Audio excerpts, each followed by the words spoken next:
رسول پاک صلی اللہ علیہ وسلم نے ایک دعا بتائی ہے کہ جب آپ اپنے کسی مسلمان بھائی کو مصیبت میں دیکھو، پریشانی میں دیکھو تو دعا پڑھو۔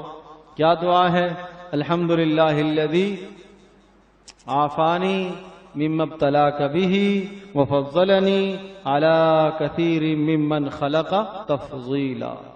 اس دعا کا فائدہ یہ ہے کہ اس دعا کے پڑھنے سے آپ کے دل میں مسلمان کی مصیبت پر خوش ہونے والا مزاج پیدا نہیں ہوگا، اس لیے کہ اللہ کے نبی نے حل بتا دیا۔ اب کسی کی مرضی اس حل کو اختیار کرے نہ کرے، ہماری کمزوری ہے، ہمیں یہ دعائیں نہیں آتی ہیں، لیکن بہت آسان دعا الحمدللہ الذی عافانی، تمام تعریفیں اس اللہ کے لیے جس نے مجھے عافیت میں رکھا، جس اللہ نے مجھے آرام اور سکون میں رکھا، مما ابتلاک بہ، اس پریشانی اور اس بیماری سے جس بیماری اور پریشانی میں اور غم میں میرے اس بھائی کو اللہ نے مبتلا کیا ہے۔